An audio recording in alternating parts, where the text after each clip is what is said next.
La donación de órganos es un acto médico y altruista. Es un acto donde un donante da tejidos u órganos a un receptor. Para hablar de este tema estamos hoy con el doctor Rubén Schiavelli, que es jefe de división del Servicio de Nefrología y Trasplante Renal del Hospital Argerich. Bienvenido, doctor. Hola, ¿qué tal? Gracias por la invitación.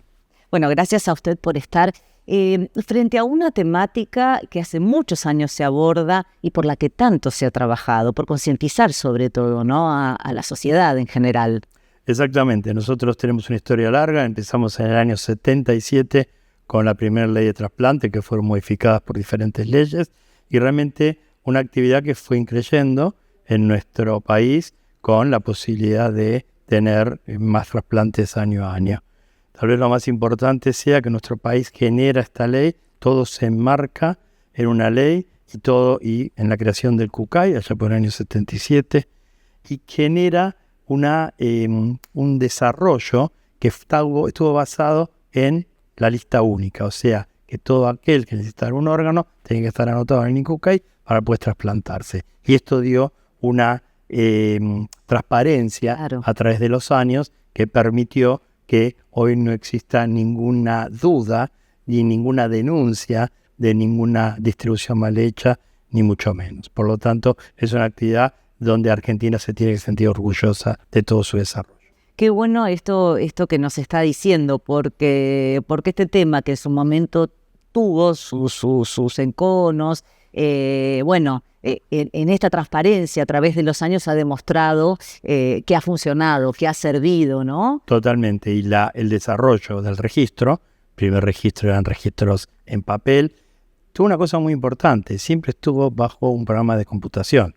Si ustedes recuerdan, existía un juego que se llamaba PRODE, que era pronósticos deportivos y que la gente jugaba a ver quién ganaba el fútbol los fines de semana. Se utilizó parte de ese sistema para hacer las primeras listas de receptores y de donantes. Muy innovador. Muy innovador. Y ahora, hace ya muchos años, desarrollaron el sistema SINTRA, que se llama Sistema Nacional de Trasplante de la República Argentina, que lo que hizo fue transparentar y permitir que cualquier persona, cualquier médico, cualquier paciente inclusive, y con datos que puede tomar la población en general, permite ver la trazabilidad del sistema y por supuesto la equidad en la distribución.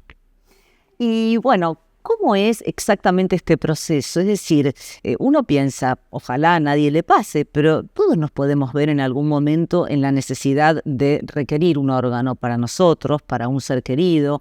Todos podemos ser potencialmente también dadores nosotros o a través nuestro un familiar fallecido.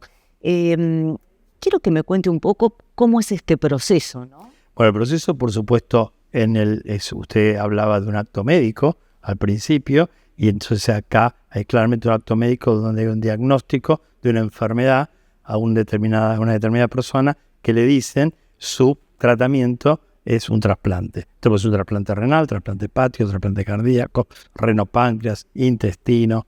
O sea, hay varios trasplantes que se pueden hacer. O sea que ahí hay un acto médico en cuanto hay un diagnóstico y una necesidad del tratamiento que viene por parte del trasplante. ¿Qué es lo más importante? Que el paciente va a estar anotado siempre en un centro habilitado para tal fin. No se puede anotar en cualquier lado, sino que lo anota un centro que está habilitado por el INCUCAI para hacer trasplantes. Y entra en ese sistema, en este sistema SINTRA, en la parte de lista de espera. ¿Qué pasa con el donante? El donante también es un hecho médico. El paciente que fallece en cualquier parte del país, en cualquier institución pública, privada, con mayor o menor complejidad, fallece y tiene que ser pensado como donante. ¿Pueden todos los pacientes que mueren ser donantes? No. Hay pacientes que van a tener contraindicaciones para ser donantes, pero muchos pacientes pueden ser donantes. Si vamos a hablar de órganos, son pacientes que generalmente van a morir en una terapia intensiva o en unidades de cuidados intensivos que van a permitir hacer un diagnóstico de muerte encefálica. Muerte encefálica significa que el paciente pierde toda la posibilidad de relacionarse por lesión encefálica, o sea, desde el cerebro hasta el hasta el mesencéfalo, hasta el bulbo, pierde todas las funciones y ese paciente es considerado fallecido. Se llama diagnóstico de muerte encefálica. Esto fue diagnosticado allá por la década del 60 y fue armado a partir de conocimientos desarrollados en Estados Unidos y que pudieron definir cómo era la muerte encefálica. Después, este paciente se evalúa si desde la muerte encefálica puede ser donante o no. Y eso es porque habría que descartar cualquier patología que pueda transmitir. Claro. De eso se encargan la gente que trabaja en procuración de descartar, y que los órganos que podría llegar a donar le sirvan a la persona que están esperando. Y después se hace un match directamente por la computadora, teniendo criterios de distribución que son estrictos y que se cumplen siempre. No hay ninguna forma, porque nadie conoce el nombre ni nada. Lo que estamos viendo son números en una computadora, tanto del donante como del receptor. Entonces, el sistema es totalmente... ¿Qué sistema tan perfecto? Sí, la verdad que sí. La verdad que es un sistema que fue, no digo creado en Argentina, pero Argentina tiene su institución que se llamaba CUCAI, Centro Único de Evaluación de Implante, que después se llamó INCUCAI, que fue el primer centro de procuración de órganos estatal en el mundo.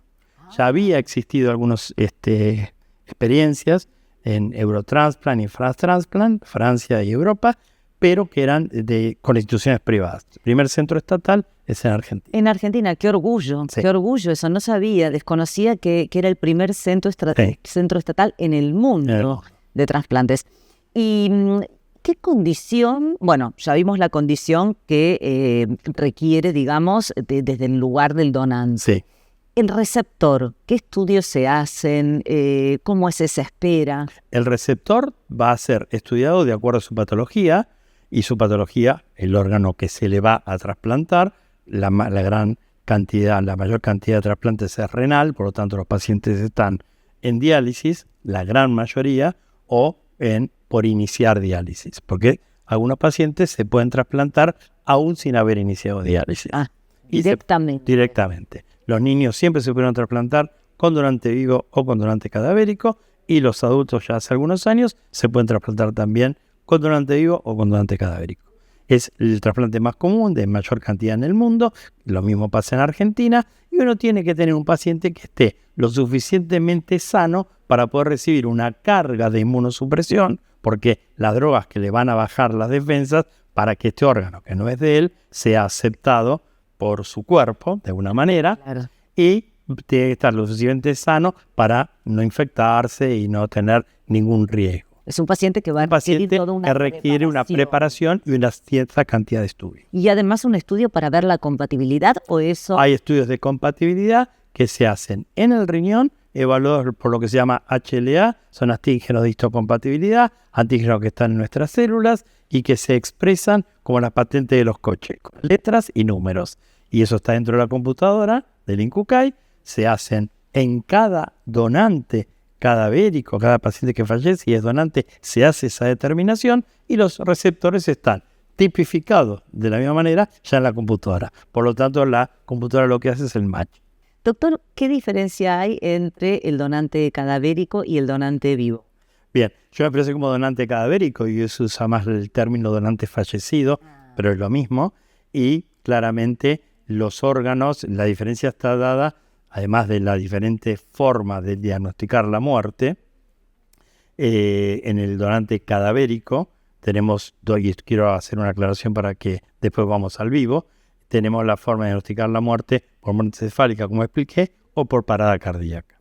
Cuando es por parada cardíaca, es un paciente que fallece en el hospital, que es la mayor cantidad de los pacientes que fallecen en las instituciones es por parada cardíaca. Nosotros podemos hacer que ese paciente sea un donante generalmente de tejidos, generalmente de córneas, ¿sí? Más allá que se pueden donar la piel o hueso, pero eso generalmente se hace desde un donante con diagnóstico de muerte encefálica, que después de sacar los órganos se puede sacar huesos, piel, inclusive articulaciones o partes del sistema osteoarticular. Un poco para aclarar lo que es el donante fallecido. Con respecto al donante vivo, es una persona que está viva, que tiene que estar sana, que tiene que estar libre en su decisión de que es un hecho altruista y que solo lo mueve el amor hacia esa otra persona para poder donar un órgano. Y una vez que se define eso, que lo definen los equipos de trasplante y que se da desde la ley entre consanguíneos, ¿qué quiere decir esto? Entre familiares, ¿sí? Puede ser un padre, puede ser un hijo, puede ser un hermano. Pero lo importante también es que aparecen los cónyuges, que también pueden ser donantes y receptores. Esto es de una manera que lo que primero tenemos que definir es la voluntad, que llegue libre a esta decisión, que no llegue coaccionado por nada y que lo mueva solamente el altruismo.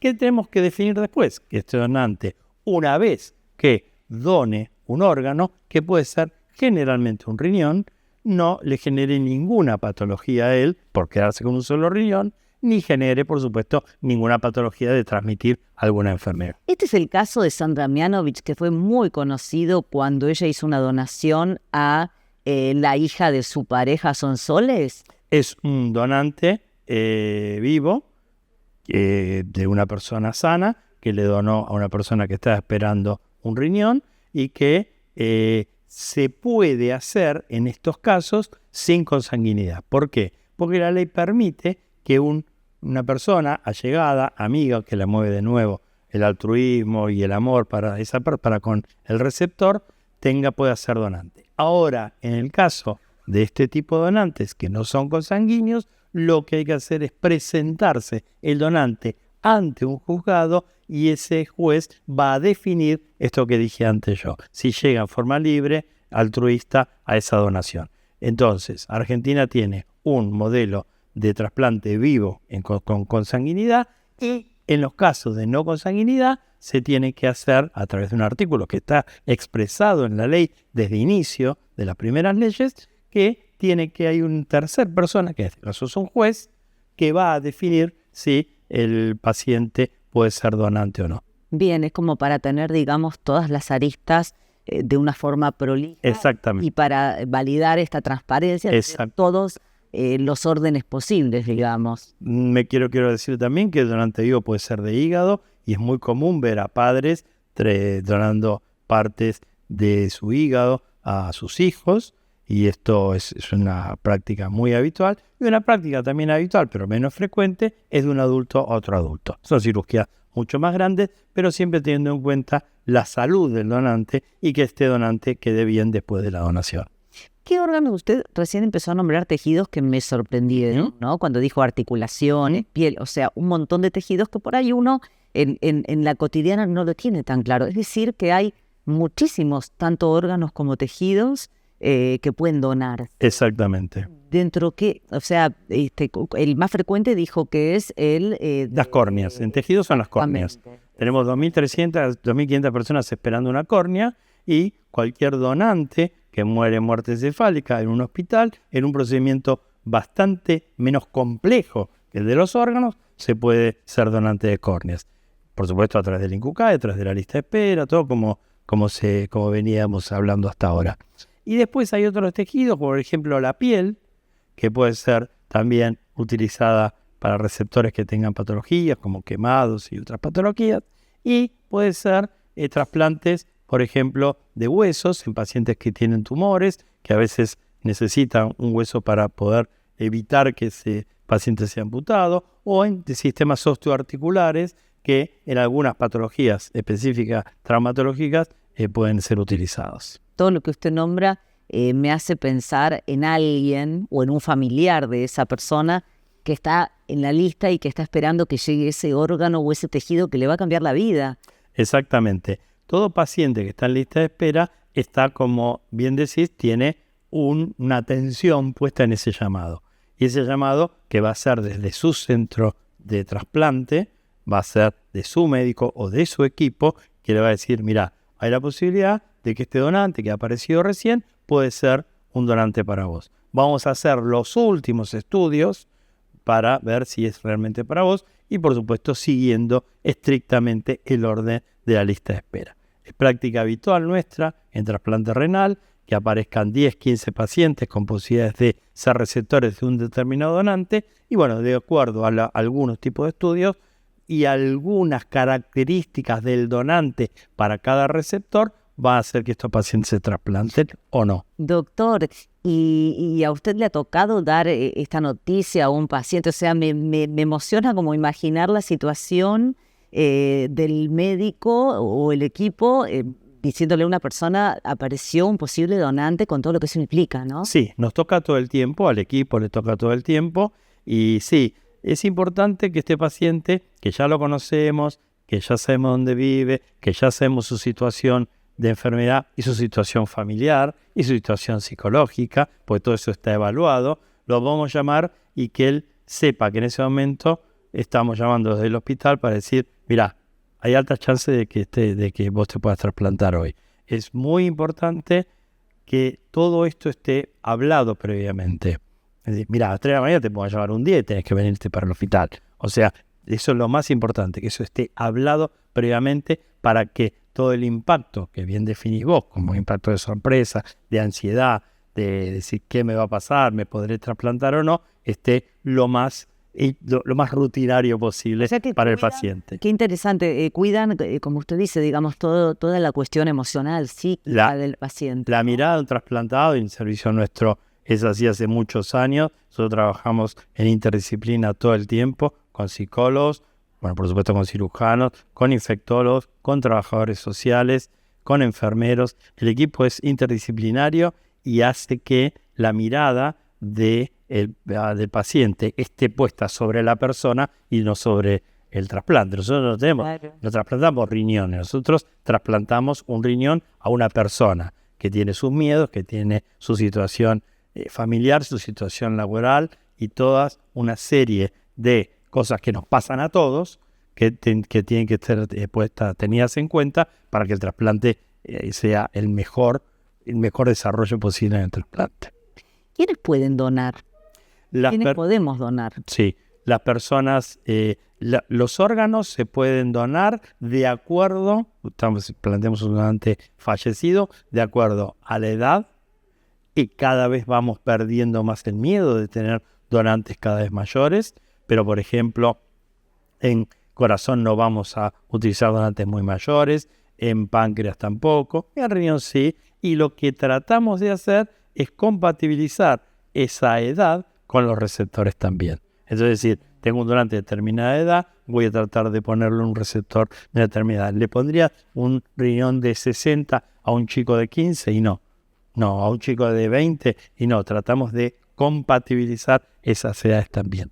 Y la compatibilidad en los órganos no renales a veces no tiene tanto que ver con el HLA que decíamos antes, sino que tiene más que ver con los tamaños, con la posibilidad de que el órgano le entre al paciente. Hueso. Por ejemplo, el hueso se puede cortar, pero por ejemplo un hígado, por ejemplo un corazón, que el corazón que le estemos poniendo a este paciente sea suficiente para un tamaño del receptor, o sea que las medidas antropométricas también son importantes en este match. Parece ciencia ficción esto, ¿no? El trabajo, la magnitud de esto. Sí, realmente ciencia ficción puede haber sido en algún momento y es una rutina que se hace en instituciones complejas, que atiende pacientes de complejidad, y la gran desafío es que todo el mundo vaya trabajando para lo mismo. Tiene que estar coordinado, tiene que estar organizado y tiene que poder, por ejemplo, en el Hospital Argerich, no interferir con el resto de la actividad del hospital. El hospital además atiende un montón de otra patología, de patología realmente compleja, y las cosas siguen igual. Se mete dentro de una rutina hospitalaria con gente capacitada para tal fin y que entiende que en determinado momento empieza un operativo de este tipo. Si uno quiere donar en vida, ante cualquier circunstancia que pudiera pasar, ¿hay una edad para esto? No hay una edad, pero si donar en vida significa que hay un receptor, alguien que uno tiene, sea un familiar o un amigo, que uno quiere donar. Pero que alguien diga, quiero donar por si me pasa algo, no sé. Para después de la muerte. Exactamente. Bueno, antes se hacía mucho la donación para después de la muerte. Realmente hoy se trata de no preguntar eso porque vos sabés que el año 19 se cambia la ley y todos somos donantes presuntos. Entonces, perfecto. cuando fallece una persona, se le explica a la familia, y esto es muy importante, el trabajo hermoso que hace la gente de procuración, tanto del INCUCAI como de cada jurisdicción, el EAIT en la ciudad de Buenos Aires, gente que trabaja al lado de la familia del donante, explicando que ante el fallecimiento existe la donación por ley. Antes era la posibilidad de donación y la podía Claro. definir la familia, Exacto. y ahora no. Ahora es una disposición legal que dice que hay una ley que dice que todos somos donantes, a menos que nos hayamos expresado en contra cuando estábamos lucios, cuando estábamos vivos, cuando estábamos bien. Claro, Esa al persona, revés, se cambió eso, exactamente. que cambió también, ¿no? Esto no pasa en los menores, porque los menores no pueden expresarse, entonces los menores se les sigue preguntando al papá o a la mamá que si van a ser donantes o no. Pero en el resto es donación presunta, y Argentina ha crecido mucho a partir de la modificación de la ley. Y bueno, no es solamente por la ley que ha crecido por el trabajo enorme que viene trabajando el INCUCAI y los organismos de procuración, ¿no? Doctor, cuando usted inició su carrera, ¿imaginó que se iba a dedicar a esto? ¿Lo tuvo claro de entrada? Sí, fue interesante porque yo hice la residencia de clínica médica y me tocó mi rotación en el CEMIC, en nefrología, y ahí tomo el primer contacto con el trasplante, y ahí me voy a trabajar al CUCAI. O sea que yo trabajo en el CUCAI desde mi tercer año de residencia, y trabajé muchos años, después dejé, y siempre estuve relacionado con la procuración, y tanto es así que desde el trasplante y la procuración, tratando de unir las dos partes, ¿no? Porque realmente son dos partes que trabajan en forma muy profesional, desarrollé una actividad que se llama Ateneos de Devolución, que es cuando una institución genera un donante, lo que le ofrecemos desde la sociedad de trasplante, le ofrecemos ir a esa institución con los equipos de trasplante que trasplantaron los órganos de ese donante.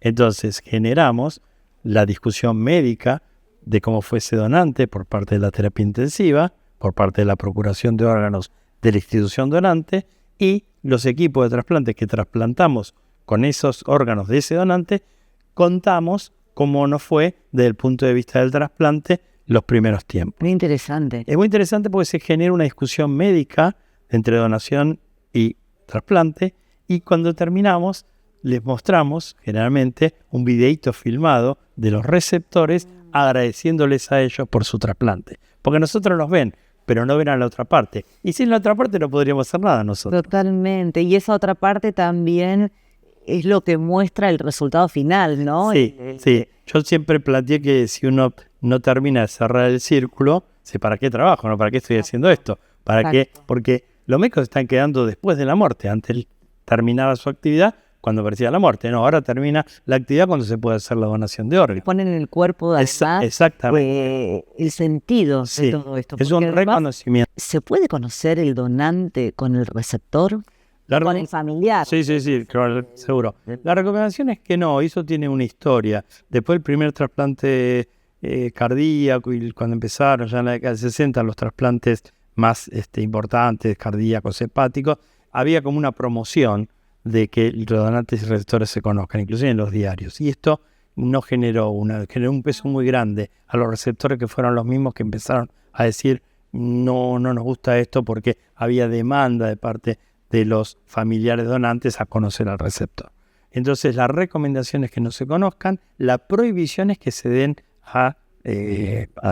se pongan en la prensa, se den datos, eso está totalmente prohibido, está prohibido por ley, pero la recomendación es que no se conozcan. Y nosotros tratamos de sostenerlo. Hemos hecho algún estudio en el hospital donde evaluamos si el receptor tiene necesidad, y hemos visto que con el dato de edad y género del donante les alcanza a los receptores para poder conformar una figura de ese donante. Claro, tal vez en el fondo es eso, ¿no? Sí. Es decir, ¿dónde está el órgano de familiar? Lo importante es que el INCUCAI y los organismos de procuración informan a los familiares: su familiar donó tales órganos que fueron implantados en pacientes de tal edad y tal sexo. Y eso también es algo que permite por lo menos satisfacer que los órganos pueden ser trasplantados, e inclusive que pudieron no ser trasplantados. Esta información también le cierra a los a la porque familia. puede haber veces que, Puede haber veces que se saca y que no se puede hacer. o algo así. Sí, que puede ser que no Ok. hace trasplante. No es lo común. Pero esa información también les permite a las familias donantes cerrar este círculo. Bueno, doctor, un placer, muy emocionante esta entrevista, porque bueno, tal vez, como dije al principio, es un acto médico y es un acto también que tiene que ver con el altruismo. Totalmente. Y hoy nuestro mensaje es para todo el sistema de salud, que se piense que cada paciente que se muere en una institución sea pensado como un donante. Después se verá si puede ser donante o no. Pero ese es el mensaje que damos. Le agradecemos muchísimo su presencia y bueno, haremos nuevas entrevistas en adelante seguramente. Perfecto. Muchas gracias por la oportunidad de hablar de estos temas. Muchas gracias. Gracias. Te invitamos a seguir nuestro canal de YouTube suscribiéndote